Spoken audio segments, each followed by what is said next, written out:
He was a poor, disgusting loser, but gets reincarnated as a prince with godly abilities. Lloyd was a disgusting commoner who got caught and was about to be executed by a bunch of nobles for being pathetic and ugly. The nobles laugh at him for having the weakest magic in the entire kingdom and claim that he doesn't deserve to live.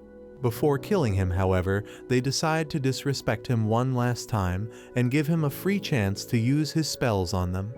With anger blinding him, he uses his fire magic to attack the noble, but his magic is so bad that the nobles laugh at him once again, which makes Lloyd wonder why was he ever born like this. Following this, the noble decides to end his misery and shoots a fireball back at him to show what real magic is. Lloyd is immediately covered in flames as he screams in agony, but the very next moment he understands what true magic really as he admires the beauty of a noble's magic while wishing that he could get another chance at life so he can learn more about magic and become the strongest wizard imaginable. The next moment his eyes open and he finds himself in an unfamiliar room surrounded by maids. He wonders whether this is what heaven looks like and tries to cop a feel on one of them, when accidentally he activates a magic spell which bursts through the roof of the castle immediately, surprising himself with how insanely strong his magic is even though he is just a toddler. It turns out that his wish gets fulfilled, and not only did he get reincarnated with loads of mana, he also became not only a noble, but the seventh prince of the royal family. A couple of years pass by, and the kingdom seems to be prospering with people living peacefully and everyone earning enough money to eat and sleep happily. Inside the beautiful castle, the maids roam around the corridors to find Lloyd, who is hiding behind a statue to escape them. He starts running in the opposite direction, but runs into some politicians and immediately tells them not to inform the maids where he is. The politician agrees and asks whether he would like to go out for a hunt, trying to win his favor, but notices that Lloyd has already ran away. The blue-haired man calls him a stupid kiss-ass for trying to impress the seventh prince as he will never inherit the throne. But the blondie reminds him that Lloyd is the kid who reads spell books when he was not even 1 year old, refused drinking breast milk like a true gentleman, not to forget that his magic is so strong that he literally blew through the roof of the castle the day his was born. Lloyd, on the other hand, has no interest in the crown and runs around the castle in his new body, which has weirdly thick thighs for a guy, but anything can happen in this woke world. He manages to juke the maids and enters the royal library where his eyes start gleaming at the sight of all the magic books that he can't wait to read. He picks up one of the huge books, but before he could start reading, Silpha, his teacher, finds him and takes him out for sword practice. They engage in a sparring session at an incredibly fast pace, where they attack and counterattack faster than a man could blink, and on first glance, it looks like the prince was able to hold his own against Silpha and her massive bonkers, but soon she is able to push him back as they take a breather. Lloyd complains about having to practice with a sword every single day, as there is no way he would get the crown being the seventh prince, but Silpha tells him that every person should know how to handle a sword and protect himself regardless whether they are royalty or not. She claims that ever since she started training him 3 years ago, it's become her obsession and the only purpose. Lloyd tells her to get a life and touch grass sometimes, but she engages once again, only to be met by Lloyd's sword in a perfect block. They start matching each other's attacks and start clashing like Goku and Vegeta, while Silpha acknowledges that the prince's abilities have grown and he is becoming a better swordsman.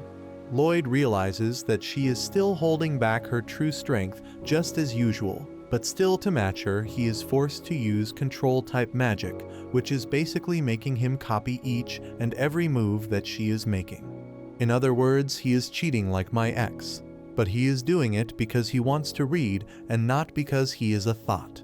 Even after this, however, he is forces back because the difference in their arm strength, reach and height gives her the advantage and puts Lloyd on the back foot as he is pushed back once again.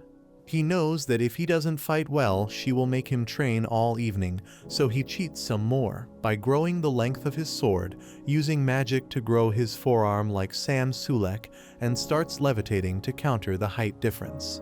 He engages her once again, but this time she realizes that he is fighting with much more force as they are able to match their attacks with each other, attacking and counter-attacking, while Lloyd uses his levitation magic to surprise her from a different angle. He decides to take a boost from the fountain to finish the fight, but Silpha calmly blocks his sword before telling him that he is cheating and slams him to the ground and smacks him on the head. She tells him that she knows he used his magic to increase the length of the sword, which gave him a lot of reach, and also started using levitation magic to increase his height. But instead of getting mad at him, she got moist and started praising Lloyd for being able to use 2 different magic spells at once, claiming that even the best mages in the court can't do that. Lloyd realizes that she doesn't even know he also increased his arm strength and was using control magic to copy her, but keeps his mouth shut. That evening, she takes him for a bath in the bathhouse and puts his head in between her massive plots, while the other girls tell him about the legend of an evil book inside the dungeons of the castle, which contains the trapped soul of an ancient evil demon. Hearing this, Lloyd couldn't wait and managed to slip by the girls and wandered through the corridors by using his invisibility spell and managed to walk past the knights guarding the doors to the dungeon, which contains magic strong enough to shake the entire kingdom. He manages to find the door to the forbidden library, but notices that it is locked by some protective spells, but thanks to his overpowered abilities, he easily nullifies the spell and enters the library while looking like a total futanari. He runs around the library, unable to contain his excitement at the sight of so many books, and decides to read a book and then reseal the library again. Before he could do anything, a book erupts from the pile and starts flying around while a weird demonic creature tries to come out of the book, but the protective charms bind him in place. He commends the boy for being able to break the barrier of the library, while Lloyd asks who the hell is he. The demon calls him a lunatic and claims that he is the ancient demon Grim and asks Lloyd whether he can release him from the book. He claims that the seal is worn out anyways after so many years, and it's only a matter of time before he escapes on his own. He then tries to bribe him with a bunch of gold, but Lloyd grabs a piece and squishes it in his fingers, telling the demon that his magic is very basic and unrefined, as he simply used dust to form a gold-like substance. He turns the gold into dust, which surprises the demon, while he tells Grim that he will reseal the library's barrier in a while after he has read some books. The demon starts panicking and claims that the mage who sealed him is dead and he has no beef with the people of the kingdom. Lloyd doesn't buy his story, but the demon tries one last time and promises to teach him some ancient magic that is not in any of the books. This piques his interest as he immediately asks whether he will truly teach him. Grim promises to teach him and claims that he has a lot of magic power, which reminds Lloyd of the disrespect he had to face in his previous life. He removes his cloak as everyone knows thick thighs saves lives, and uses his magic to unseal the barrier that sealed him. Grim emerges from inside looking like a weird mixture of animals, while Lloyd says, "Uwu, teach me magic, please." The demon looks at him and without a second thought blasts him with magic so strong and dark that the entire library gets destroyed and turned to dust. He was ready to destroy the kingdom when the dust gets blasted away, as he notices a huge magical barrier in place which protected Lloyd from the destruction, as he honestly tells the monster that he has never seen this magic before. Grim gets angry and starts throwing dark magic blasts at him in quick successions, but to his dismay, the barrier doesn't even get a scratch as Lloyd tries to understand how to control this dark magic. He gets all steamy at this thought and grabs some of the dark magic around his fingers that shred his fingers like cabbage, while this masochistic freak licks his blood and asks Grim to try his best magic on him. Grim gets pissed off and splits his head into two and starts chanting 2 different incantations before combining the 2 spells and shooting an extremely strong magic blast at the boy. To his absolute surprise, his magic causes 0 damage to the barrier once again, which scares him, and he immediately tries to run away from the Uwu freak, only to hit a barrier laid out in front of him. Lloyd tells him that he wanted to be careful, so he placed another barrier outside to prevent Grimm from running out and destroying the kingdom. Grimm again starts preparing a destructive spell, but Lloyd tells him to stop and to show him his best defensive magic. After saying this, Lloyd chants a spell and shoots a magic ball so strong that it basically turns the entire barrier into a lava pit, barbecuing Grimm while Lloyd watches him from above. Soon after, Lloyd uses his magic to completely renovate the library to the condition it was in before Grimm destroyed everything, which shocks Grimm beyond belief as he starts calling him Daddy. Lloyd realizes that demons can never die and starts contemplating whether he could make Grimm his test subject to try all the new spells. Grimm immediately bows down and begs for mercy, promising Lloyd to become his familiar forever, which Lloyd agrees to.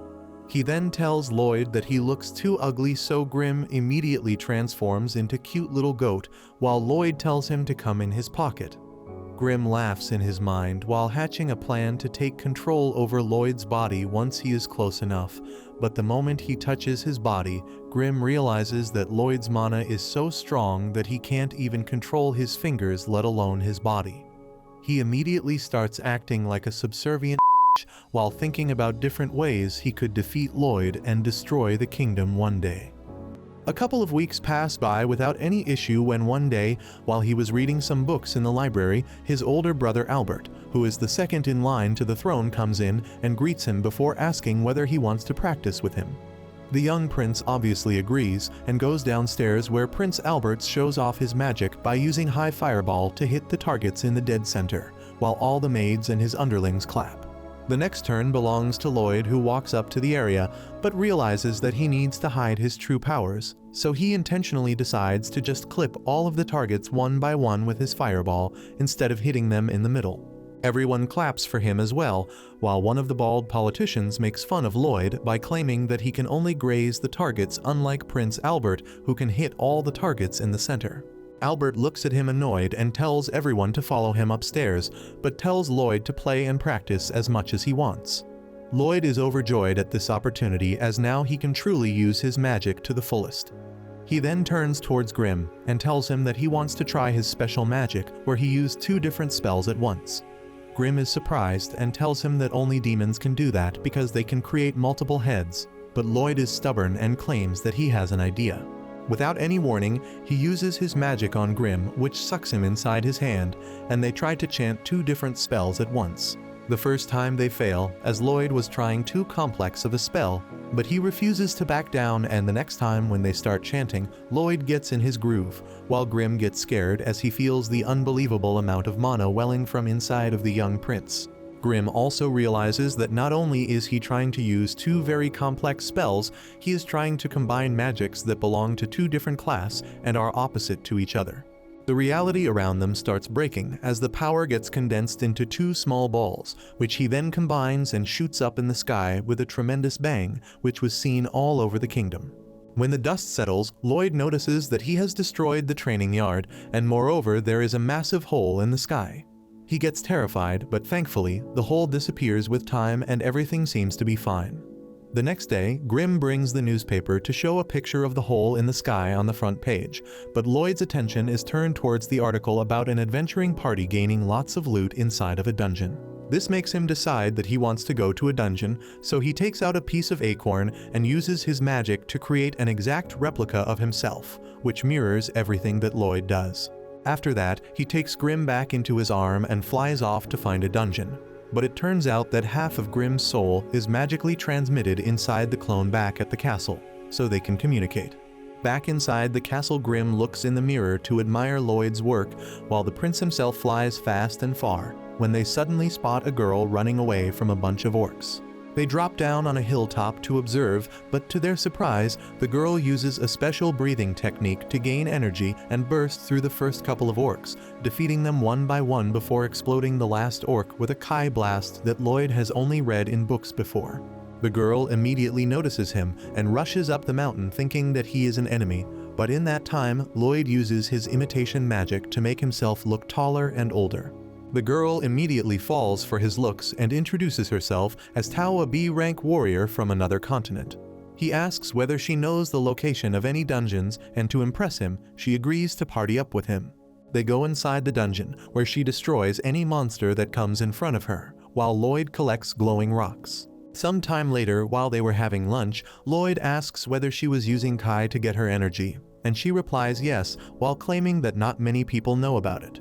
While she was explaining what it is, she gets shocked to see that Lloyd already starts trying to copy her technique just by looking, and manages to feel a new sort of energy inside him, which makes him really happy.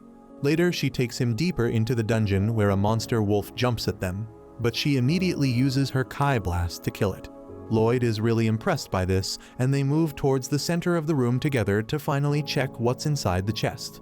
Tao tells him that she doesn't think there would be anything extraordinary in a low-level dungeon like this, but notices that Lloyd is constantly trying to use Kai breathing, which makes her incredibly happy as she starts thinking about marrying him. She moves forward happily to open the chest, but the moment she tries to lift the lid, a black blade emerges from the ground and would have sliced her in half if not for Lloyd, who shoved her away as the blade slashed even the rocks behind them. Completely shocked, they back off a bit as they see a huge skeleton rising from beneath the treasure chest, ready to kill anyone in the area. Lloyd asks Tao what the hell is this monster, and Tao's heart sinks as she realizes that this is a lick. She immediately turns towards Lloyd, apologizing as she uses a Kai technique to utterly blast him away towards the exit of the chamber. The lick immediately uses its magical blades and starts attacking Tao, while she simply dodges and jumps around before kicking one of the blades, which makes her realize how powerful this lick is. She doesn't understand why would such a strong monster that even the rank adventurers might struggle against roaming around in such a low-level dungeon. She decides to keep the lick distracted so that at least Lloyd can escape the dungeon safely. Meanwhile, Lloyd is still in the air, getting blasted away, while he wonders why Tao did this, and uses his barrier ability to slow himself down while unknowingly crushing two other smaller monsters. He looks at his hand and tries to talk to Grim, only to realize that something went wrong as Grim seems exhausted and tells Lloyd to come home as soon as possible. Back in the boss room, Tao is somehow managing to destroy and block all of the lick's attack, but has gotten severely injured in the process. She realizes that if this keeps up, there is no way she will be able to survive.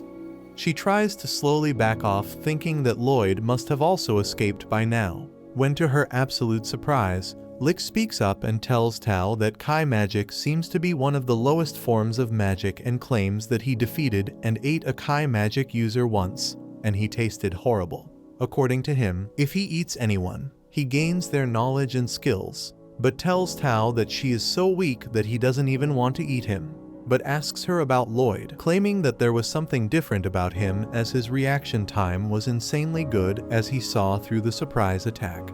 She tells him that the man was named Lloyd, and even though everyone on this racist continent looks down upon Kai techniques, he found it fascinating and wanted to learn it.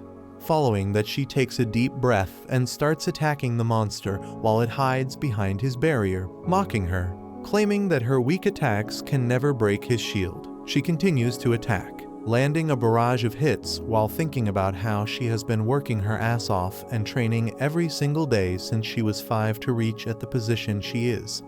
She pushes herself one last time and breaks through the barrier, only to find that the lick is disappeared. She falls to the ground out of exhaustion while the lick speaks up from behind, claiming that her strength is even weaker than the magic present in his single finger, making her a very boring enemy to fight against. He claims that she wasted his time and shoots a massive magical shard at her. Just as he thought it was over, his shard shatters into 100 pieces. As it turns out that Lloyd arrived at the last moment and saved Tao's life with his barrier. He tells her that she did very well, claiming that he will take over from here and finish this monster. Tao is confused and looks at Lloyd only to see a crazed look on his face as he itches for a fight. The lick starts chanting a spell, but before he could attack, Lloyd uses a Kai technique to quickly run behind the lick. The lick is shocked at his speed, while Lloyd takes a deep breath and hangs upside down on the rocks, protecting himself with his barriers, while the lick tries to land attack after attack, only to fail every time. Lloyd ignores the Lick's attacks and thinks about what Tao has taught him about the Kai till now as he takes a deep breath and starts sprinting around the cave while the Lick keeps attacking him to try and break his barrier. Lloyd realizes that his barrier is blocking the flow of air, so he decides to break his own barrier.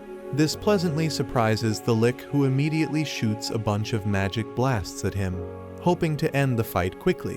But Lloyd hangs from a rock and jumps away, dodging the attacks one by one as he parkours through the entire cave. He finally gets the hang of it and merges his Kai with his mana to create an incredible strong magic attack. He dodges some more attacks before throwing the magic attack around him to destroy all of Lick's attacks, surprising both Tao and the monster.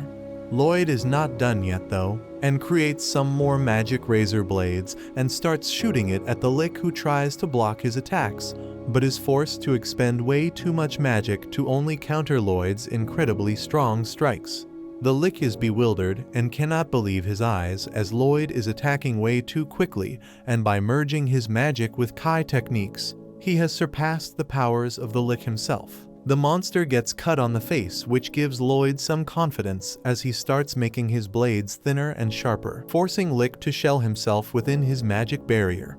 But to everyone's surprise, Lloyd's incredibly strong magic blades cut through the barrier alongside the Lick, destroying him once and for all. After that, they look through the treasure chest only to find an old knife inside, which Tao couldn't care less about. Lloyd asks whether he can take it, and she agrees, but soon the entire dungeon starts trembling, shocking him. She tells him that this is normal, and every time a dungeon's treasure gets looted, the cave collapses and the dungeon disappears forever. They are able to escape outside safely, while Lloyd looks at the dungeon entrance getting shut, which fascinates him.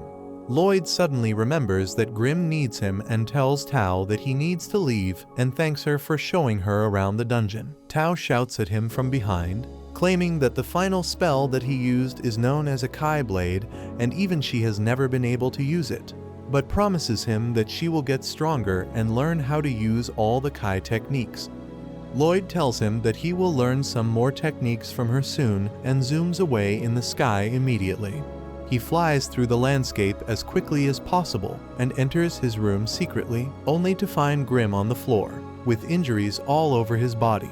It turns out that Silpha wanted to train him, but realized that he was much weaker than before, so she decided to train her all day long, which completely drained Grimm of all his energy, even though he is a demon himself. Later that day, he shows Grimm the knife that he found in the dungeons, claiming that it seems to be enchanted by some spells. He immediately gets some water and uses a special magic to slowly scrape off all the magic enchantments present on the knife. Grimm tells him that magic enchantments are pretty rare and difficult to do, but Lloyd decides to learn how to enchant weapons himself, and purifies the water containing the enchantment to realize that he needs oil, silver, and some weapons to practice. He asks his father for some silver, which he is very happy to provide, but Silpha tells Lloyd that she will give him some oil only if he is able to land a hit on her. They start sparring, and Lloyd tries his best to match the skills of Silpha, and even uses his acceleration technique to emerge behind her before trying to land an attack. Silpha dodges. Lloyd immediately uses an earth spell to create some barriers, but she dodges that as well and smashes the boulders, defeating and catching Lloyd in her arms. Even though he lost the match, she still gives him the oil as she is just happy that he didn't perform as bad as he did the other day. Grimm and Lloyd go into their secret dungeon and melt down all the silver coins before using the oil to imbue magic inside of them, creating a solution which can help them in enchantment. The final thing they need is weapons, so he goes to his older brother Albert and tells him about how he wants to practice enchantment and wants some weapons.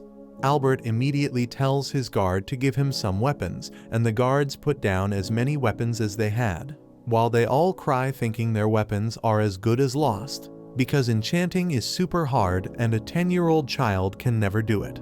Lloyd and Grimm take the weapons down into the dungeons where they start applying enchantments on them, but the steel is not strong enough and breaks into hundreds of pieces. Lloyd doesn't accept defeat though and keeps trying, breaking several weapons while being aided by Grimm and his clone who brings him tea.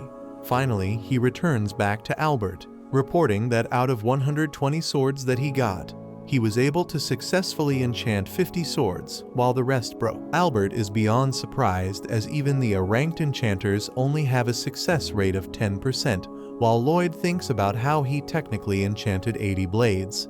But he tried adding some more spells on them, and they broke, leaving only 50 swords who can't be enchanted anymore. The knights think that he is lying about the enchantments and puts his sword back in his sheath, but the sheath splits in half in an instant. Albert is really impressed and asks Lloyd whether he would want to go on a monster hunting expedition with him, and Lloyd happily agrees. If you liked this video, make sure to subscribe for the next part.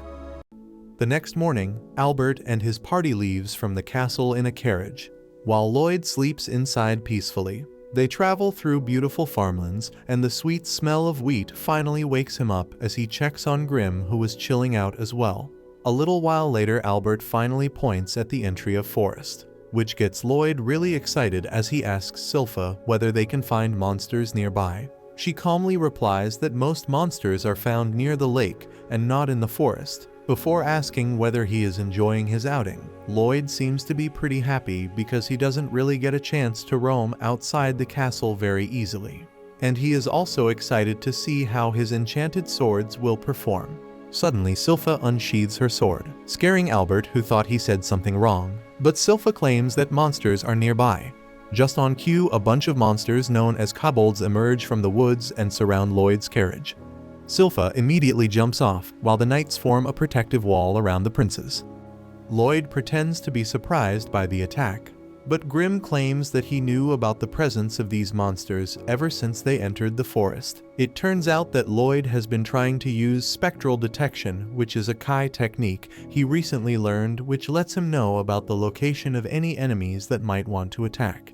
Grim is very impressed by this, as it is supposed to be a very difficult technique, but Lloyd has already managed to continuously use it for the past 24 hours. The kobolds and the knights clash, but to their surprise, the sword easily cuts through the monster's armor like butter. This scares the knights as well, who have never used a sword so sharp before, and even after cutting down most of the monsters, they scared stiff because of the fact that they could cut themselves. Albert starts praising Lloyd for enchanting the swords so perfectly that even the rank enchanters can't compare to him, while Sylpha also praises him while standing on top of a mountain made up of monster corpses, even though Lloyd never enchanted her sword.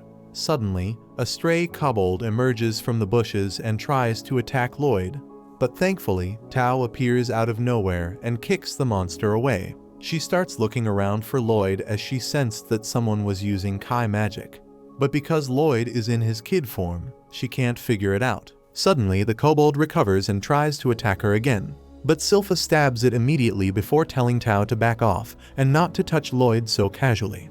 They were about to start a catfight, but Albert saves the day by telling Tao that she could accompany them till the lake if she wants. They reach by the lakeside as the moon rises up in the sky, and Albert thanks Tao for saving Lloyd's life, but she still looks confused as she tries to find the traces of Kai magic that she sensed. Lloyd is relieved that his secret is not revealed and wanders back into his tent, only to get strangled by an overprotective Sylpha. Tao ends up witnessing all this and calls Sylpha a creep, which pisses her out. They start bickering amongst themselves while the knights think that they are in heaven as they surround the girls to watch them. Lloyd slips by and walks away, thinking how this is even more suffocating than when he was in the castle. Albert starts talking to Lloyd and tells him to be wary of girls, as relationships can be really scary. Meanwhile, the girls notice the boys being boys and beat the crap out of all of them, which they probably liked. Sylpha finally puts on her skirt, while Tao tells her that she is here to repair the chapel, which is present on top of the hill, and Sylpha tells her to get on with it and leave. But Albert stops her and claims that she shouldn't go up there at night, as it could be very dangerous. He tells her that they should stay together and leave at the break of dawn, when suddenly Lloyd senses something. Immediately, there's a huge blast as a giant monster appears out of nowhere, making Lloyd really happy, as this is the first monster that he saw in a forest. Everyone gets ready for a fight, while Lloyd simply sits down on a box, while Sylpha stands in front of him for protection. The monster, which turns out to be a beowulf, attacks the knights with a surprising speed, which impresses Lloyd, but he notices that Grim seems to be lost in his thoughts. The Beowulf chases one of the knights who is saved by Tao, who uses her special Kai blast to knock it down. This is not enough though, as the Beowulf gets up and attacks again while Tao dodges away. Albert finally walks up and unsheathes his sword before he starts chanting a spell. The swords start hovering behind him while draws all the magic power out of it and shoots a fireball at the monster. The spell completely barbecues the beast while everyone watches in awe at the strength of the heir to the throne. And the knights start celebrating and shouting Albert's name, claiming that his magic is the strongest. Albert tells them that his spells are not usually this powerful, but because of Lloyd's enchantments, his magic got boosted as well. While the knights and Albert think that the fight is over, Grim calls Lloyd and tells him that he just remembered that the chapel on top of the hill was used to trap a pretty strong demon a long time ago. Before he could ask any questions, however, the seemingly dead monster gets up once again, surprising every single person in the area. And literally in front of their eyes, a huge horde of monsters appear around them. Suddenly, a hand pokes out of the Beowulf's mouth and a demon appears from it, introducing himself as Paz and promises that he will kill every single person present here. The monsters immediately attack Albert and his party, who try to stand their ground, but to their surprise, their attacks are pretty useless, because the beasts regenerate immediately. Tao kicks one of the monsters away and tells Albert that this is getting out of hand as they can't defeat these many monsters alone. The knights try to gang up on the monsters, but it's all in vain as they simply regenerate after every attack. Silpha tells Lloyd to hide behind the barrels, and he follows her instructions before asking Grim whether he knows this monster. Grim replies that although he doesn't know Paz personally, he is pretty sure that he was the demon who was imprisoned in the chapel on the hill. He further explains that Paz seems to be using his mana to control all the other beasts like a puppet, and is using his mana to heal any damage inflicted upon them. Lloyd hears in awe before plopping Grim to the ground and asks whether he could teach him how to do that. Grim is shocked to see that he wants to learn the magic in the middle of this huge fight. Tao tries to stand her ground and fight back, while Silpha calls her weak for not being able to defeat such weak monsters. Paz seems to be having a great time as he realizes that he is winning the battle, as these people don't know how to deal with so many monsters at once. Unfortunately, he makes a big mistake by making fun of Lloyd, as he calls him a useless kid who needs a babysitter to protect him. This really pisses Silpha off, who asks Lloyd whether she could leave him for a moment. Lloyd doesn't really care as he is busy learning how to control mana. Suddenly, everyone feels a wave of dread as they realize that Silpha seems to be serious right now. She grabs her sword and walks towards Paz fearlessly, who makes fun of her even more. But Silpha calls her an ugly incel who has never smelt a girl before. This pisses him off, and he tries to attack her. But to everyone's surprise, Silpha not only dodges the attack, but chops off all 4 limbs of the beast. Paz gets really annoyed at this and starts using all of his mana to recover the Beowulf's limbs. During this time, Albert notices that the other monsters have stopped regenerating altogether, which means that if Silpha keeps dealing damage to the main body, they can defeat the smaller monsters without them being able to heal. While all this is happening, Lloyd is busy learning how to control the flow of mana, while Grim tells him that at first he should try to shape it into something, then he can try to put some color into the object, and lastly he could try to add smell to the object, but claims that it is very hardcore stuff. To his surprise, by the time he turns around, Lloyd has already created a flower made up of mana with different colors and an amazing smell. They sniff at the flower like junkies beneath a bridge, while Silpha keeps styling on Paz and his Beowulf as she knocks them to the ground one more time. She asks the knight beside her to give her his sword for a moment, and he immediately agrees. While Paz is confused about who this maid is because she literally has no gaps in her defenses. He doesn't understand why a swordsman who is so strong just want to be a babysitter to a worthless child, but to Silpha, Lloyd is her everything. As she admires the sword which was enchanted by him, Paz decides to play some mind games with her, and starts laughing as he claims that he has gotten interested in the child that she is trying too hard to protect. He promises her that he will tear him apart piece by piece, and then he will examine each and every broken part of the boy before he burns the pieces, as they will probably be nothing out of the ordinary anyways. He starts running circles around Silpha, trying to confuse and provoke her, and it seems to be working as she gets mad with rage. Paz takes advantage of this moment and jumps in to attack, thinking that he finally broke her defenses, as even the strongest humans are stupid and can be easily provoked, after which it's easy to kill them. To his surprise, however, Silpha appears in front of him while inside the beast's mouth and asks who the hell does he think he is fighting. Paz is so shocked that he doesn't even know what to say, while Silpha pushes her sword through the beast's mouth and splits it in half before jumping up in the air against the moon. She dives back in once more and decapitates the beowulf, revealing the demon inside, who completely loses his composure and tries to attack. But Silpha is one step ahead. She jumps back from the beast's head and stabs the demon in the eye and the mouth before completely slashing the beowulf's body into small pieces, throwing Paz outside completely naked. She delivers another solid strike which slashes Paz all over the body as he gets blasted into the ground, shocking every single person around as they shake with fear because they have never seen Silpha this angry. Even Lloyd is surprised to see Silpha's true strength and realizes that even he can't defeat her if she goes in full force. Silpha, however, only has one target as she slowly moves towards the incapacitated Paz, telling him to get ready to taste the cold touch of the sword that was enchanted by the boy who he threatened to kill. Silpha tells the demon to simply surrender, as there is no way she is going to let her live. But to her surprise, Paz simply smiles and starts breathing a weird pink gas out of his mouth. This seems to increase the regeneration of the monsters, who once again try to attack Silpha from behind. But Albert and Tao hit the monsters with a power blast each, saving Silpha from getting ambushed. Albert commands the troops to form a defensive line around Silpha and make sure none of the monsters can pass through, so that she can deal with Paz, but suddenly the black smoke reaches them, and all of a sudden they start losing consciousness as they feel a terrible pressure and fall over to the ground. Tao realizes that this is not good, while even someone as strong as Silpha is not able to deal with this demonic gas and falls to her knees. Paz gets up and stretches his wings as he talks about how it has been over a century since he broke through the shrine that sealed him, and ever since he was collecting monsters that Silpha slashed like nothing. This angers him, and he hits her straight in the face, blasting her off into the sea. Albert tries to call out to her and help, but his body can't generate any power. The demon flies up and claims that whoever inhales the demonic gas loses all their strength and simply get knocked out, which gives him ample of time to kill them however he wants.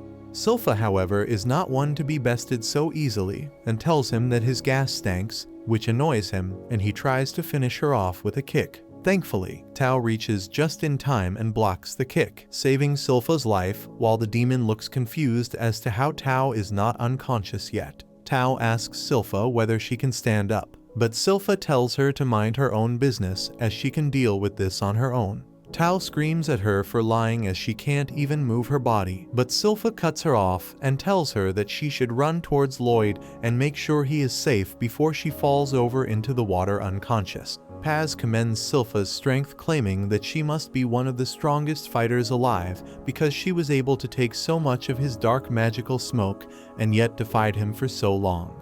Suddenly he appears behind her and with a creepy face asks why the hell is she not being affected by the smoke yet. She tries to kick him away, but he dodges the hit and immediately uses his tentacles to grab her leg before giving her an electric shock. He holds her upside down as he realizes that she is using some weird breathing technique that is helping her withstand his smoke.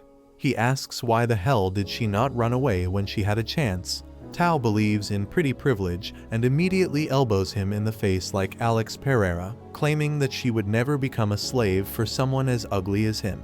She jumps up and then uses one of her most powerful spell, which creates such a strong impulse that he is blasted into the water. She realizes that it might have been a mistake because she needs to recover her breathing before he counters. But unfortunately, one of the dog monsters attack her from behind and try to gulp her down. She somehow manages to keep the jaws open as she realizes the monsters have been regenerated already. The demon wakes up and tells her that her entire party was nothing but trash, and she is the only person of interest alongside the swordswoman, so he will take both with him. Immediately, he releases his magic smoke to its full extent as he tells her to give in and become his minion, but to his surprise, the girl manages to stay in her senses and tells him that she can sense her prince in shining armor nearby, which is giving him courage and strength. Paz tells the dog to gulp her down and the monster swallows her alive. He looks around to see that the battle has been won, and now it's time to pay back. He picks the unconscious body of Sylpha out from the water, claiming that she killed a lot of her minions and will have to pay for that by becoming his minion herself. He claims that he will fill her up with his magic smoke and make her serve as his attendant till the day he dies. Meanwhile, Lloyd is still playing in the background and asks how he managed to control the monsters. Paz gloats about how he killed the parents of these monsters while they were still pups, and then used his magic smoke to take control over their body and make them follow him. Suddenly, he remembers that there should be no one conscious enough to talk, which scares him, and he turns around to see Lloyd playing with one of the dogwolves. He asks Lloyd about how is he moving through his smoke so easily and without any damage. Suddenly, Paz also notices that Grim is a demon and asks whether he is protecting the little kid and starts making fun of him for falling so low as a demon that he became a babysitter. This pisses Grim off, but he knows that Paz isn't going to say the light of day anyways. So he swallows his anger and tells him that he was going to give him some advice as a fellow demon. But now all he wants to do is watch him die in pain. Paz laughs at this and sends in his demon dogs to tear the boy to shreds. Lloyd seems pretty happy about this, as this will give him an opportunity to try his newly learned mana transmutation magic. Grim tells him that he will have to put out quite a bit of mana for this, but it doesn't matter to Lloyd as he starts fixing his mana output and uses it to create a warm and gentle bed of flowers.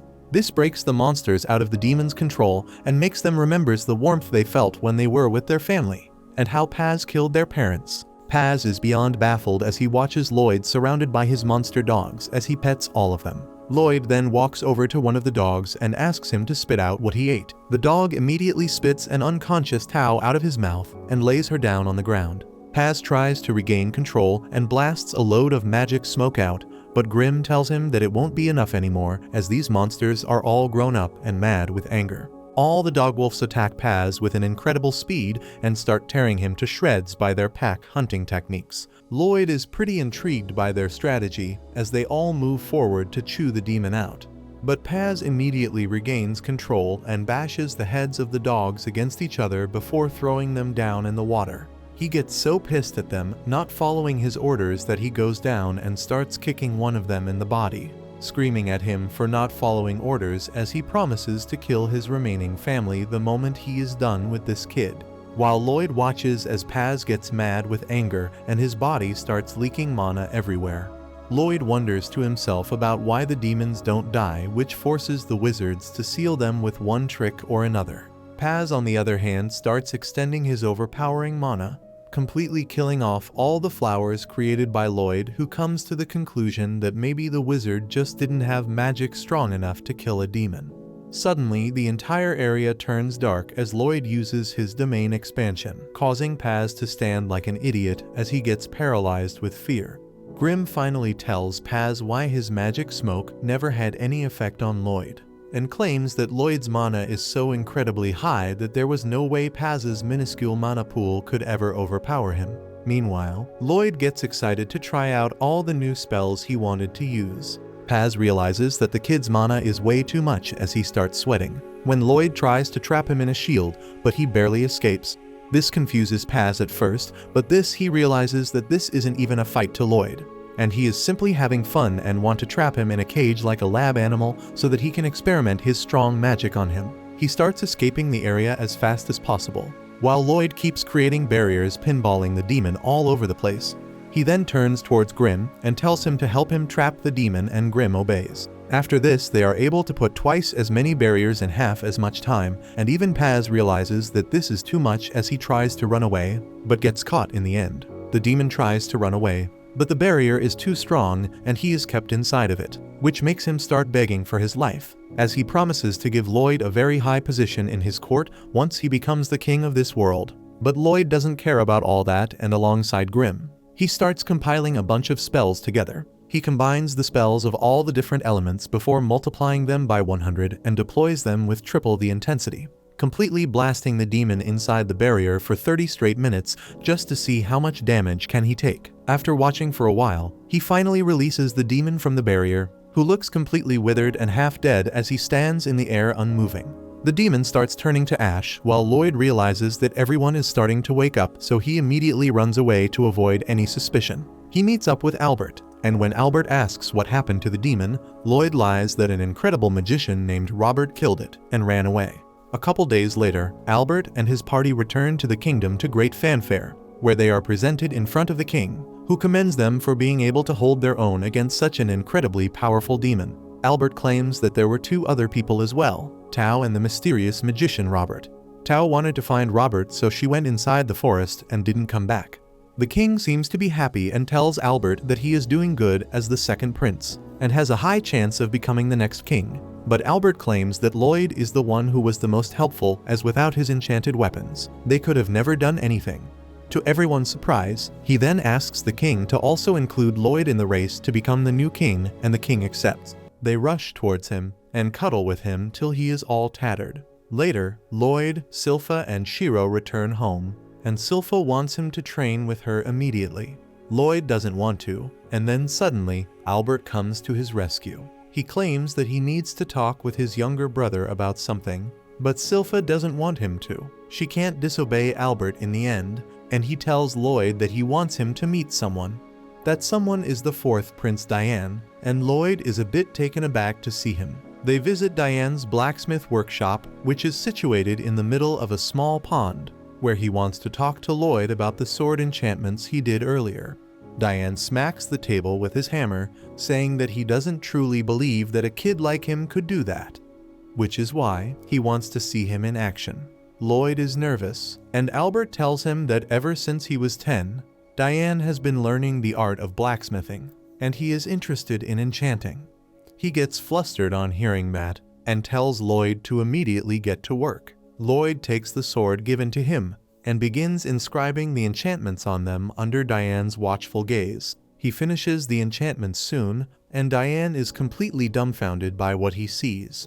Not only was Lloyd much faster and more accurate than the master enchanters he has met, he has put more spells on the sword than humanly possible. Diane is impressed by his brother's skill and accepts Lloyd as a true genius. He lifts him up, saying that with his help, he can achieve his dream of creating the ultimate magic sword.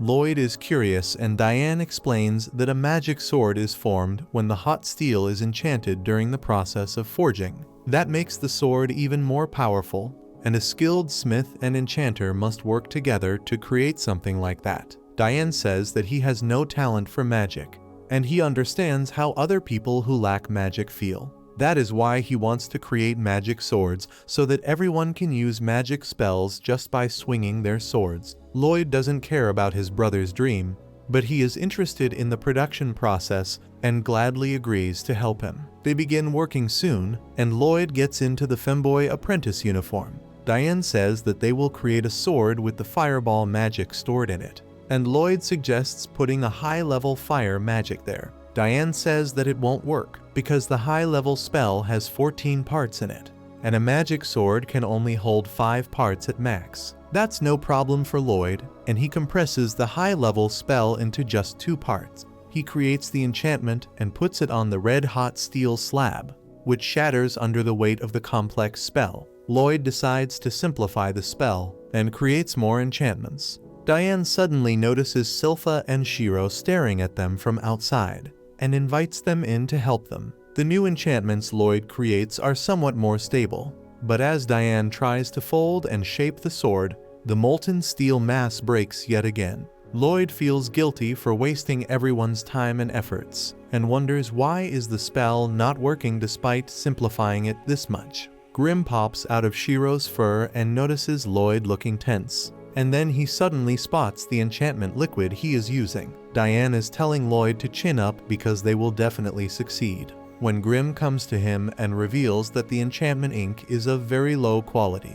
Even Diane admits that he bought it because it was cheap, and Lloyd is not happy about it. He uses the purification spell on the essence to see its constituents and finds that the amount of the monster core in it is very less, which is not enough to create a magic sword. Diane doesn't have any monster core lying around either. and Lloyd thinks that he must clear a dungeon to obtain it in that case. Silpha was thinking the same and suggests that they should go dungeon hunting. Lloyd is flustered and tries to cover up his past by saying that a prince like him can't go to a dungeon. However, Silpha reveals that she has already sought permission from the king, who believes that letting Lloyd explore the world will help develop his character. The next day, they head to the Adventurers Guild, and Lloyd is amazed to see it. The receptionist Katarina welcomes them and gives them the paperwork to fill out if they want to register as adventurers. A few days later, Lloyd has successfully taught Shiro some tricks like shaking hands and standing on its rear paws. Silpha claps at this, but Lloyd is not satisfied because Shiro still struggles with following complex commands like changing the pitch of his bark and rotating 3 times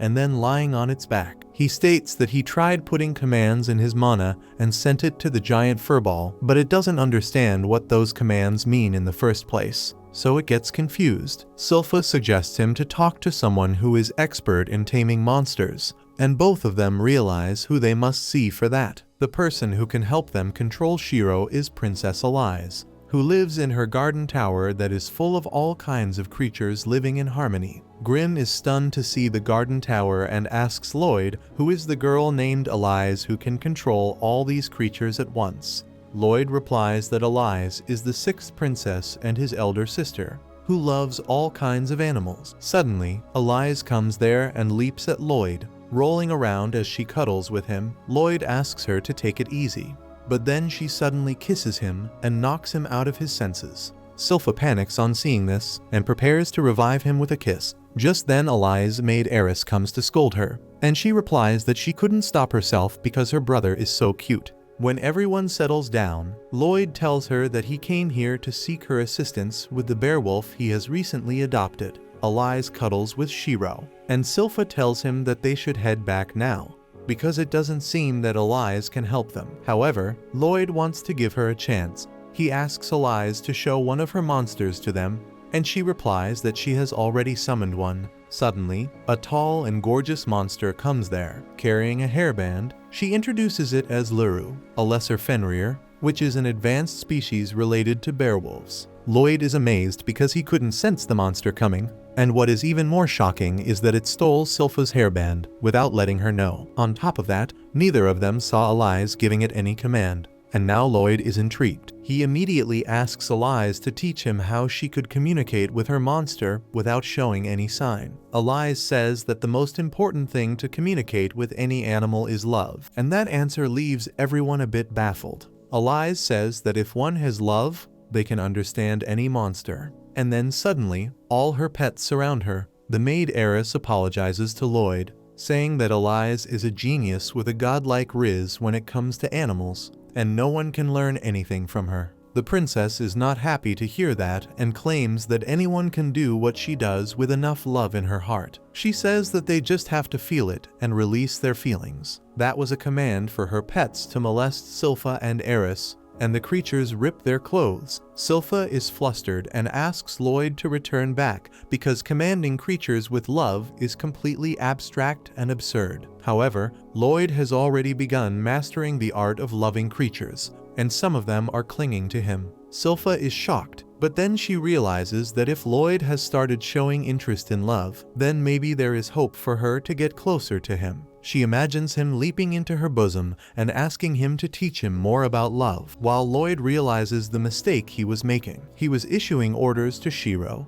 but his sister was not ordering her pets around. Rather, she was sharing her will with them. When Elize commanded the creatures earlier, Lloyd felt her mana release directly from her head into their head. That way, she could share exactly what she wanted from them, and they executed it perfectly. Lloyd focuses his mana, imagines what he wants Shiro to do, and then sends the visuals to Shiro's mind directly. The beowulf receives his instructions and suddenly runs around him in circles, exactly 3 times before jumping high in the air and barking just once. As it lands on the ground, Lloyd reaches to ruffle Shiro's fur to congratulate it on executing the instructions perfectly. Eris is stunned to see the 7th prince's genius, and Silpha is a bit disappointed that her dreams didn't come true. Elize, however, is upset that Lloyd is overcomplicating things, She claims that it is not about will or mana, but just about loving animals to make them your friends. Lloyd says that love is also an important factor, because without that, the animals won't listen to the human, and the human won't be able to understand them. He says that love is indeed a wonderful thing, and all three girls there are blown away by his cuteness. On Silpha's advice, Lloyd fills the form honestly, and then the receptionist gives him the crystal ball that will measure his power and rank him accordingly. He recalls that he used the crystal ball in his past life too,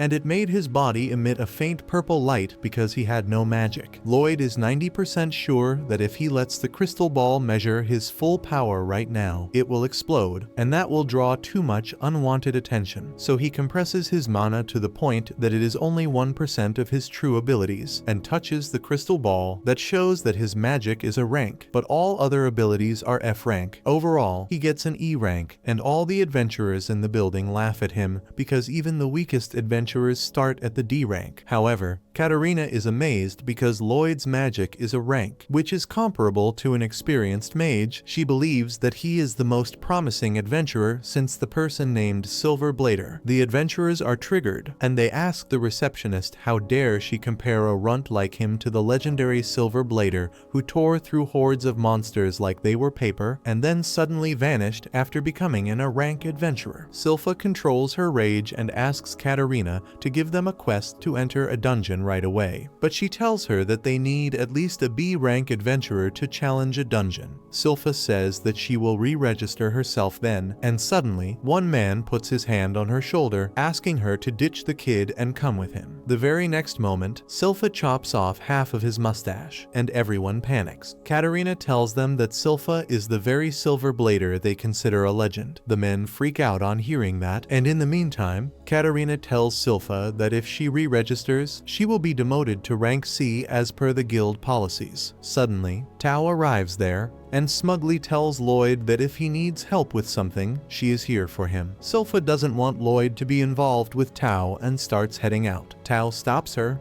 and Silpha asks her why she keeps bumping into them. She asks her if she has found her Robert already, and she gets depressed as she says that she can't find any clue about him at all. In search of Robert, Tao has been clearing dungeons in a frenzy, and she has become an A-rank adventurer now. She suddenly grabs Lloyd, screaming that in exchange of helping him, she wants him to set her up on a date with Prince Albert. After that, Lloyd looks at some quests. While Silpha tries getting his robe back from Tao, Lloyd asks her why did she not tell him about her adventuring days, and she replies that she was acting as an adventurer just to become stronger. In the end, she found some enemies from the Assassin's Guild whom she could not defeat, so she had to retire. Soon after that, Lloyd and his party enter a random dungeon and clear it quite easily. They retrieve the treasure chest, which is the dungeon's core as well. On the other hand, Albert goes to check up on Diane and learns that they can resume their work when Lloyd returns in a few days. This worries Albert a little because a war is approaching them rapidly, and he wanted to have as much help as possible before it starts. Diane asks him to just wait a little longer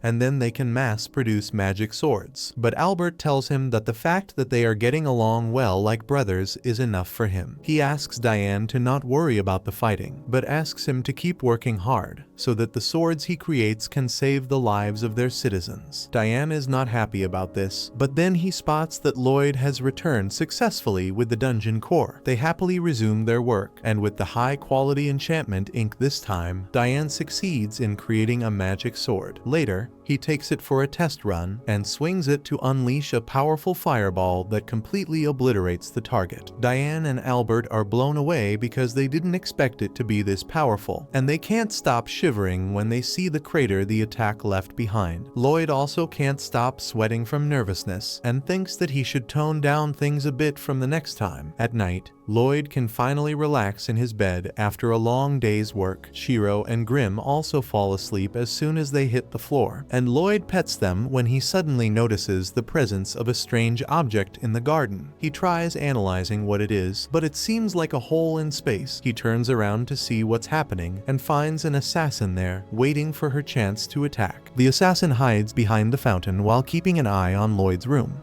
But then he suddenly appears next to her. The assassin loses her composure and tries running away, but Lloyd has already put his barrier around them so that she can't escape. He teases the assassin, asking why is she trespassing in his home and if she is ready to get punished for this. The lowly assassin throws away her cloak and apologizes to Lloyd for using her special move against her. A sweet, flowery smell is released from her body, and Lloyd starts feeling dizzy and numb as he inhales it. He realizes that it is poison, so he uses a purification spell to remove its effect.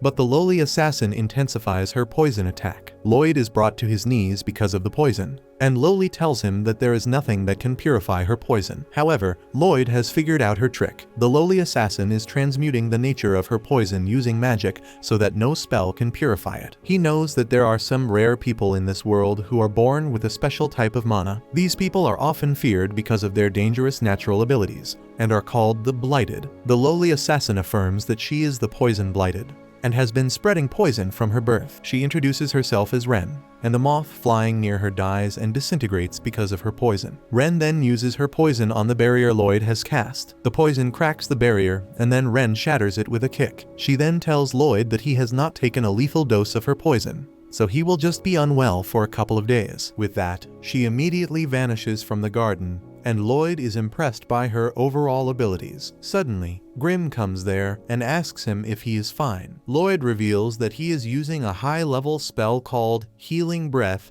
to heal his body quickly, so he is not in any kind of danger. He changes his shirt, telling Grimm that the only reason he let the assassin go is so that he could track her to her base. He believes that Ren is a member of the Assassin's Guild that Silpha had told him about earlier. Lloyd tracks Ren through the city even though she has concealed her presence very efficiently. He knows that she rips a hole in space to conceal herself, but since he knows her trick, locating her is quite easy. Lloyd cheerfully heads out of the palace, and a few seconds after he leaves, Silpha and Shiro arrive there because they sense danger. On the other hand, Ren has reached the hideout of the Assassin's Guild, where their leader is not happy that she was found out and did not kill the witness. Ren claims that the one who saw her was a mere kid, and her mission was already a success by then because she found out some crucial information about the upcoming war. Ren believes that they can have a chance to participate in the war, but the big man tells her to shut up. He is pissed that she is acting like their true leader, who has ran away. While the two of them fight, the mommy of the group notices that they have company, and Lloyd decides to stop hiding now that someone has spotted him. He comes down from the roof and makes himself visible, much to Ren's surprise. Lloyd playfully struts towards them, and the thieves recognize him as the 7th prince who acts like a normal child but is in fact very powerful. The big guy wants to kill him so that he doesn't leak information about them, and on hearing this Lloyd removes his barrier, giving Grimm a heart attack. However, Lloyd laughs, saying that it would be a shame if he doesn't get to experience the special skills of the Assassin's Guild members. He copies the techniques he has learnt from Tao and challenges the assassins. A green-haired man attacks him first, but Lloyd blocks his attack. The man throws his cloak at him to blind him, and then reaches behind him for his next attack. He gets on his palms and launches rapid kicks at Lloyd, who blocks them all easily. The assassin is impressed by his skills and does some cartwheels all over the place before attacking him again. Lloyd is ready to guard against him, but the assassin stretches and curves his hand like Luffy, landing a hit on him. The assassin then twists his body around, introducing himself as the Blighted Babylon, born with the powers of the Gamu Gamu fruit. Lloyd is amazed to see this, when suddenly, the masked assassin appears behind him and tells him to sink. Immediately, Lloyd feels super heavy and falls to his knees under his own weight. The big bald guy comes forth and says that the masked guy is called Crow, and he has the same powers as Inumaki from JJK. Lloyd uses physical enhancement magic to break free from Crow's cursed speech and avoid the heavy attack from the bald guy named Golly. However, he immediately gets caught in his real ability, which is to create a sticky fluid by transmuting his mana. Lloyd strains to get out of the sticky web and is forced to leave his shirt behind to get free. As he is fangirling over the abilities of Crow and Golly, the mommy assassin attacks him from behind, but he blocks her twin swords using the fabric he borrowed from Babylon. He dodges all her attacks, so the mommy stabs her thigh instead. Surprisingly, a similar wound appears on Lloyd's thigh, and the woman introduces herself as Talia, who can share her damage with anyone she can see. Lloyd can only smile like an idiot on learning how her powers function. Both he and Talia land on the ground, and she immediately attacks him again, and he keeps dodging. The assassins stand side by side next, telling Lloyd that now the introductions are complete, so they can finally end his life. However, he is smiling like a madman. He uses healing magic to instantly heal his wound. And Talia's wound also heals instantly. She is shocked, but Lloyd is amazed to see that her powers work like this too. He strengthens the scraps of clothes around his wrists and turns them into blades. He copies the fighting style of Silpha and tells the assassins to show him what they're made of. Golly gets some PTSD flashbacks as he sees the image of Silpha is Lloyd. However, he and his friends have no time to talk about it, as the mad lad Lloyd is charging towards them. They all feel true fear and immediately dodge. Lloyd targets the flexible man Babylon first, who barely dodges his first attack. He attacks him again and smashes him to the ground, but Babylon manages to take no real damage from the blade's edge using his special abilities. Suddenly, Golly and Crow surround Lloyd from both sides and try to launch a combo attack. Crow tells him to get blown away, but Lloyd moves faster than sound, avoiding his attack and letting it hit the Baldy instead. Golly is blown away and he even takes Talia with her, while Lloyd appears behind Crow to finish him. He hits Crow with a special combo move and doesn't let him tell him to stop. Lloyd realizes that until he completes a word, he can't use the full power of his cursed speech. Crow is about to use his power once more, but Lloyd hits him to the ground instead. Golly gets up to fight him, and Talia tells him to stop because they are glued together. He doesn't listen, and as he swings his fist around, all of her clothes are ripped. Talia curses the knucklehead for this, and then Lloyd attacks her without warning. She blocks his attack and warns him not to injure her or he will get damaged too. Lloyd really wants to learn that through practical experience and immediately yeets Talia into a pillar. As she is turned backwards from the strong impact, Lloyd is also bent backwards and coughs blood, while remarking that her powers are really magnificent. Golly comes up behind him and holds his hands, but Lloyd gives him the slip and the bald man is left holding just his fabric weapons. Lloyd then uses Tao's techniques and sends Golly flying, even though he uses his web to shield himself. Golly crashes right next to Ren, who falls to the ground in terror at Lloyd's unbelievable power. He moves towards her, asking her to let him see her poison again, but then Golly suddenly covers for Ren, saying that she can't control her poison mana, so everyone here will be caught up in it if she uses it. Lloyd remarks that none of them seem to have a decent control over their powers, and Golly tells him that he is right. He curses the uncontrollable powers that left them with no choice but to live as cursed outlaws. He attacks Lloyd again, but he quickly dodges and moves behind him, before hitting him with a thunder palm. Ren is furious, and she attacks Lloyd for killing Golly,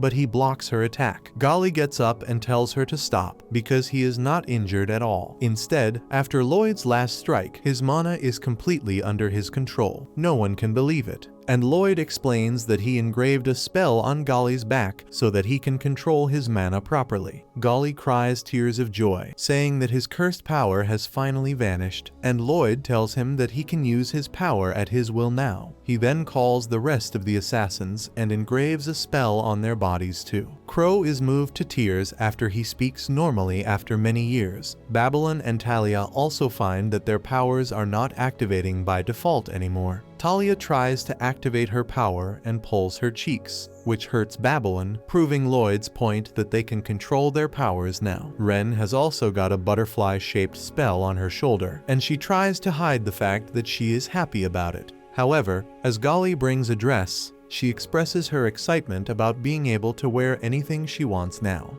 Soon, everyone welcomes Lloyd in their gang, and they even give him some of Ren's clothes that fit him perfectly. She is not happy about that and claims that he is their enemy, and Grim starts arguing with her about it. Lloyd doesn't care and asks everyone to show him their powers once more, but Golly says that before that, they must explain themselves to him. Lloyd says that he is fine, but the bald dude has already started rambling about their past. However, as he learns about the leader of the Assassin's Guild, Jade, who has the power of teleportation, Lloyd suddenly gets excited about the story. Golly says that Jade has probably the worst power out of them all because he can teleport anywhere at any given time, without his will. Despite that, he was the most cheerful one out of them, and suggested that they form the Assassin's Guild and take jobs that are too dirty for the Adventurers Guild to handle. He came up with a coin with the sketch of a wolf and declared that every time they complete a mission, They would leave this coin at the site to prove to the world about their abilities and their intentions to bring world peace. He declared that one day they won't have to live in the shadows anymore. And the very next moment, he got teleported, God knows where. Out of all this, Lloyd is only interested in the part about teleportation. And then suddenly a teleportation circle appears in front of him.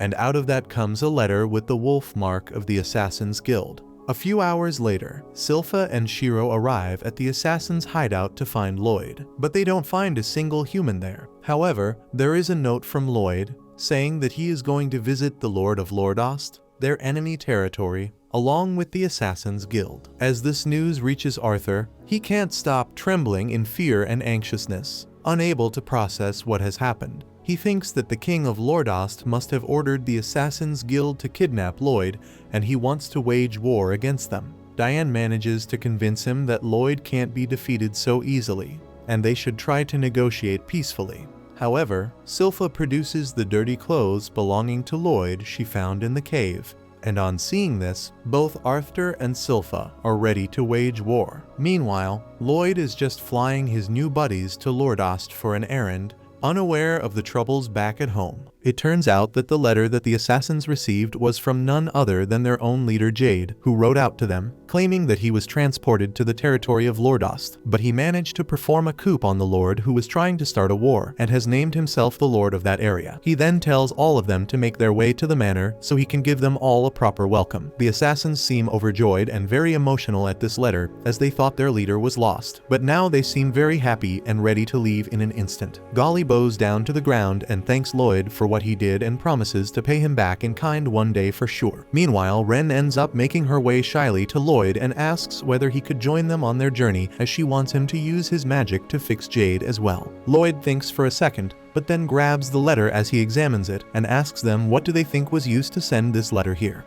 The assassins find this question to be stupid, as it was obviously sent here by teleportation magic which Jade possesses. Lloyd, however, claims that the magic very hard to master, as even a small inconsistency can cause a lot of problems while transporting something. But this letter was very expertly and precisely teleported to this location. That can only mean one thing, that Jade already knew how to take control of his abilities. The older assassins start thinking about this possibility, while wondering why would their leader betray them in such a manner. Ren, however, is still naive and believes optimistically that Jade might have learned how to control his abilities somehow and is honestly asking for them to come. But the other assassins are more cautious, wondering whether this is some sort of a trap. Lloyd turns to the lowly and tells her that if Jade already learnt how to control his powers, then there is no use for him to accompany them. This saddens Ren, who really felt safer with Lloyd around. Lloyd, however, is very fickle and immediately claims that he will still accompany them, as he is interested in teleportation magic and wants to witness it on his own. He then calms Ren down by flicking her on the head, as he tells her not to worry because he will deal with anything that goes wrong. They thank Lloyd as he decides to take them all for a ride on his supersonic air magic. He travels at the speed of sound while the assassins are screaming for mercy, as they have never traveled this way in such high speeds. Finally, Lloyd stops in a forest where the assassins take her a deep breath, as some of them feel motion sickness, while Baby is completely twisted in uncomfortable positions. Lloyd tells them to take a breather, and hearing this, Ren claims that she will get them some food and rushes off inside the forest to hunt some wild game. Golly tells Lloyd that Ren seems to want to impress Lloyd with her skills in a forest, which she learned because her poison curse ended up killing her parents, forcing her to live alone in the forest where she took care of herself. One day after Jade got teleported randomly, he came back with her wrapped in a tight ball, as he explained that she is blighted with poison.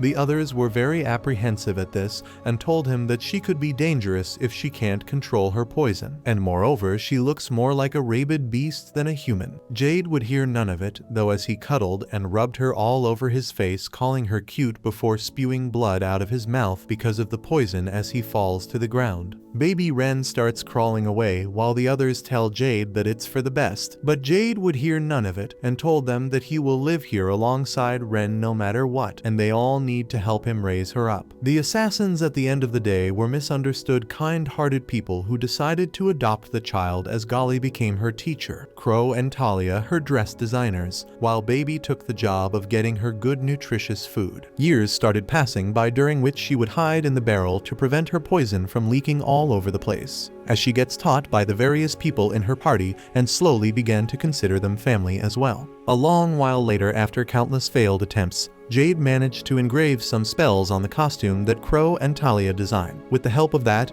Ren could now stay outside the barrel without injuring other people with her poison. Lloyd touches the cloak that Jade engraved and told Golly that he would like to meet this person when finally Ren reappeared and cooked some food for them. The food looked horrendous, like a bubbling pit of tar, so Baby asks Crow whether he could use his abilities to make the food taste good. This obviously pisses her off as she punches him in the stomach, knocking him out, and tells everyone to at least taste her cooking. Talia, on the other hand, calmly explains to her that they also have the 7th prince of the kingdom with them and they can't serve him bad food at all. Ren seems hurt, but also understands the point, but when they turn around, they see both Lloyd and Grimm going at the food with their mouths full, claiming that it tastes very rich and good. Lloyd doesn't mind eating all this because in his previous life, he was completely broke and ate much worse than whatever Ren whipped up for him. The other assassins are surprised, as they are from the slums and are still thinking whether to eat it or not. But Lloyd, even after being the 7th prince, who probably only ate the best stuff, is devouring this food as if Gordon Ramsay cooked it.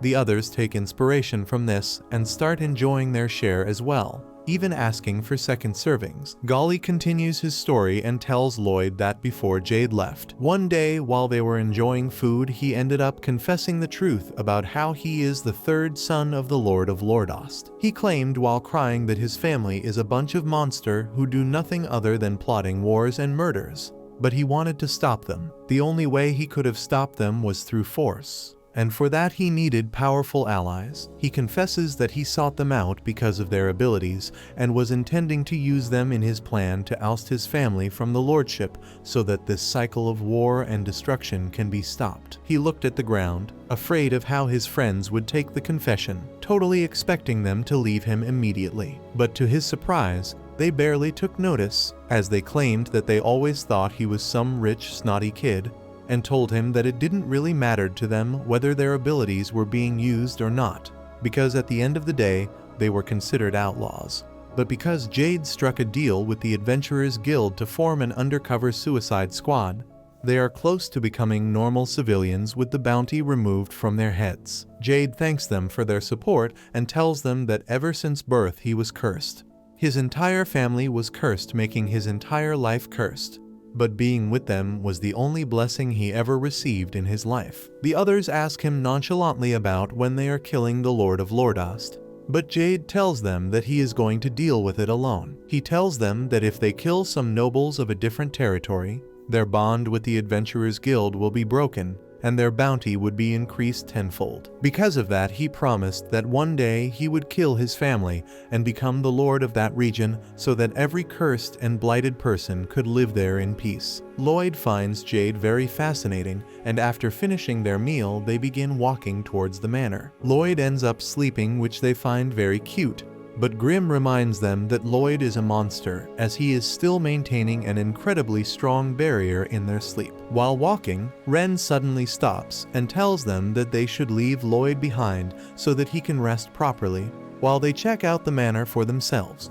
Golly looks at her and asks if she doesn't trust Jade, but she refuses, saying that she trusts him completely, but just in case. Golly agrees with this, as they should scout out the location first before taking the prince in, so they put him down on a flower bed so he can sleep while they decide to move on. Ren asks Grimm to guard Lloyd, but he tells them that Lloyd is invincible even while he is sleeping, and it would be better if he goes with them to make sure everything is fine. They enter the manor's battlements, where they see a huge party going on, and even Grimm can't sense any sort of negativity coming out from them. They were trying to find Jade in the group when suddenly an egg-headed man finds them and asks them whether they are Jade's friend. Talia replies that they are, and immediately the egghead takes them to the party. with a bang and sits them down on the table, immediately pouring them drinks. They all are very flustered as they are not used to this kind of reception. Grim feels relieved and decides to bring Lloyd here,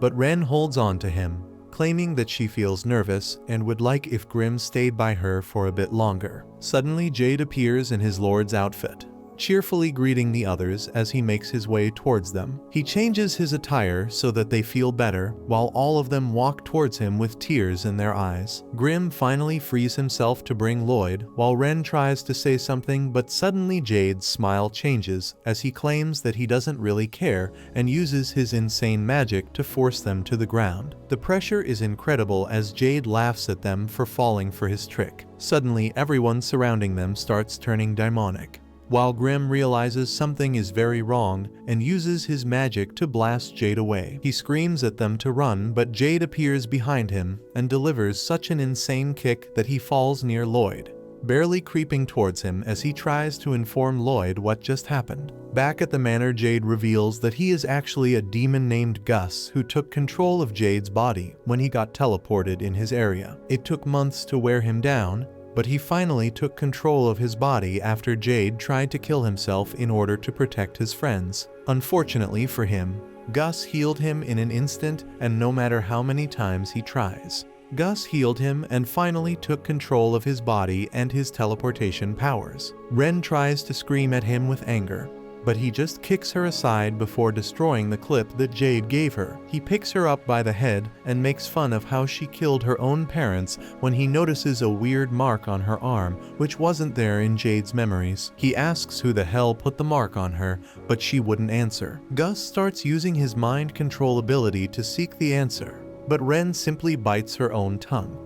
Even then, he was almost able to get the word out of her mouth when suddenly a huge amount of mana surrounds the assassins, covering them in a shell, while a massive energy beam levels the entire area. As all the demon spawn disappear, the assassins look up thankfully to see Lloyd with a serious face looking down, ready to throw hands at the person who troubled him in his sleep. He descends down to the ground after the spell and quiets Ren down as she cries uncontrollably. He immediately starts checking out her injuries and heals her mouth, asking why would she try something like biting her own tongue. The demons in the area are horrified to see the huge crater as they shiver with fear, not knowing whether their lord Gus died or not and who this incredibly powerful magician is.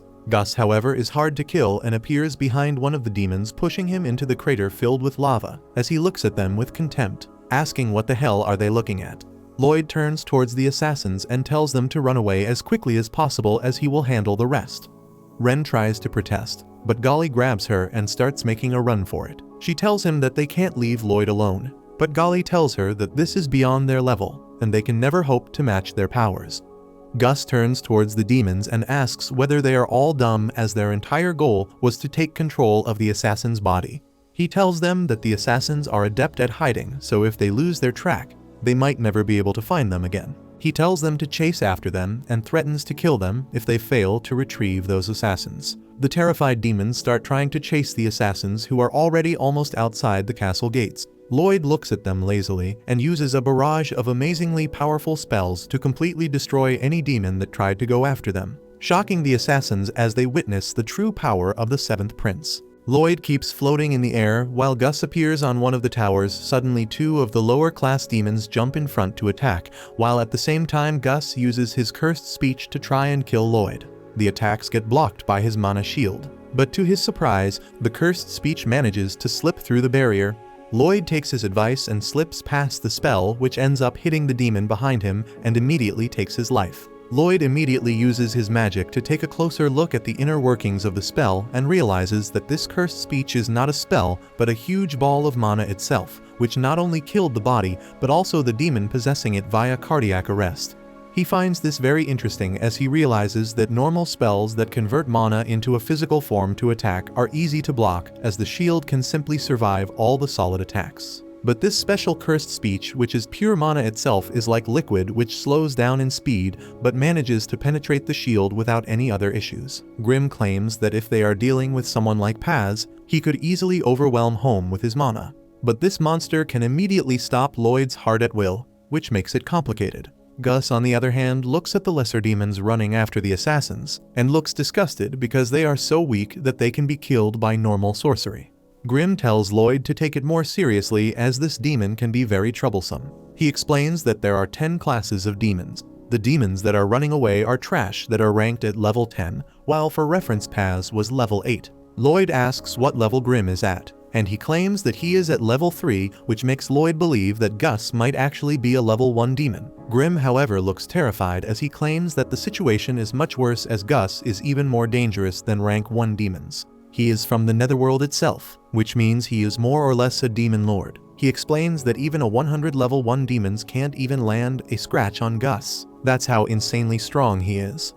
Lloyd smiles and claims that this demon lord is a pretty big dirt bag as he starts floating towards it. Grimm starts sweating as he tells Lloyd that this time even he is outmatched and that they should make a run for it. But Lloyd wouldn't listen as he goes even closer to the monstrous demon. The demon asks Lloyd who he is, and Lloyd cheekily responds that he is merely the 7th prince of a kingdom. Gus thinks for a moment and claims that he thinks Jade wanted to meet him once, but he can't be bothered to remember why exactly.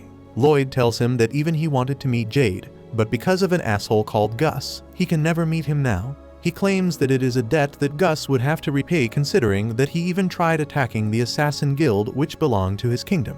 Gus looks at him with dangerous eyes and claims that because of him, his lair has been destroyed alongside a lot of his demons. Both of them look at each other eager for a fight and with the same madness, challenge each other for a duel to death. Grimm again tells Lloyd that this fight is not something he should take and that they should run.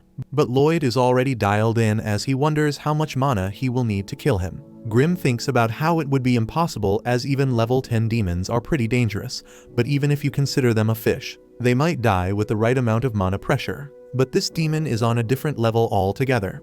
He is like the megalodon that lives in the deepest sea, and no amount of mana pressure will ever feel annoying to him. Gus immediately grabs a piece of mana into a shard and shoots it towards Lloyd, who immediately employs his shield. But even after that, the shard almost penetrates through, which scares the crap out of Grimm as this was Lloyd's heavy-duty barrier with multiple shields which stopped Grimm's strongest attacks without a problem.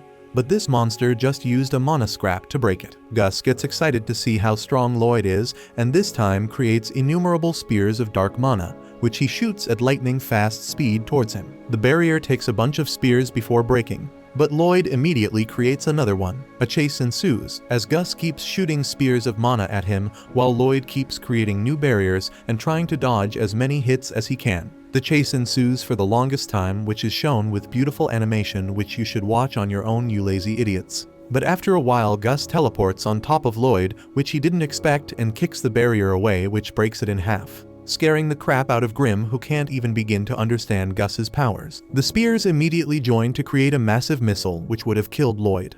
But he uses his massive mana pool to create a huge stone wall from the ocean bed, which takes the head and breaks in half. The fight was so incredible that both the assassins and the demons forget everything and start watching the show when the demons remember they have to capture these people. And Golly screams at Baby to quickly climb and open the main gate. Gus is impressed at the fact that Lloyd was able to survive even after his teleportation skill, but Lloyd snaps back by saying that the teleportation magic belongs to Jade and not him.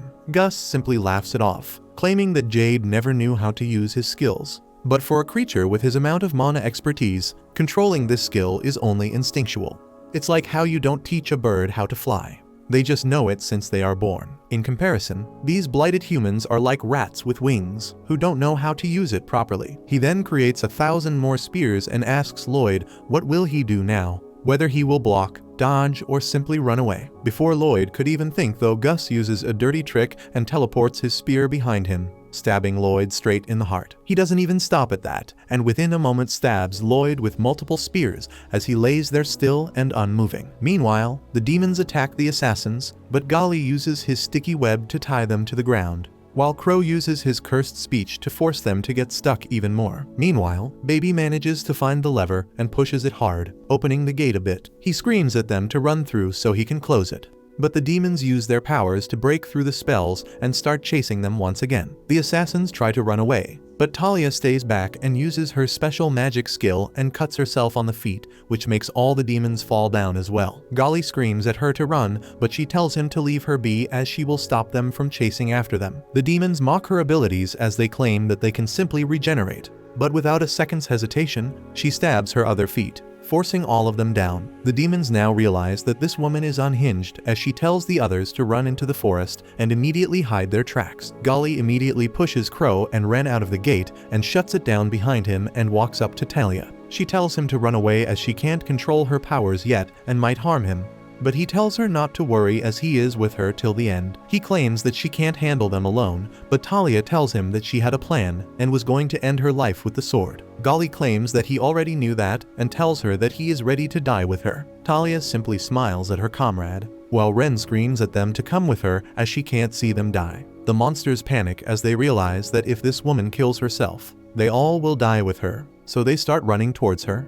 But Golly stops them with his webs as Talia thinks about how many times Jade tried offing himself as she puts the sword to her throat. Meanwhile, Gus laughs at the humans, claiming that he thought Lloyd would entertain him for longer, when he suddenly realizes that the thing that he stabbed was merely a statue of Lloyd. Suddenly Lloyd appears in front of him with a sword and tries to slice his head off, but Gus manages to teleport away at the last moment, happy that Lloyd is still alive to entertain him. Gus tells Lloyd not to disappoint him and give him a good fight, but Lloyd calmly asks whether they can move this fight somewhere else as his family is coming. This surprises the demon when suddenly a bunch of archers and mages start shooting magic fire arrows at the lower class demons, which shocks Ren as she doesn't understand what's happening. Suddenly the main gate is sliced to shit and Albert walks through with his sword drawn, followed by Silva and everyone else. Ren cries out of relief as Albert tells his men to move forward and destroy any demons that come in their way. If you liked this video, make sure to subscribe for part 10. And make sure to check out this brand new anime about a lonely guy who marries his childhood crush and learns how to become the strongest spy.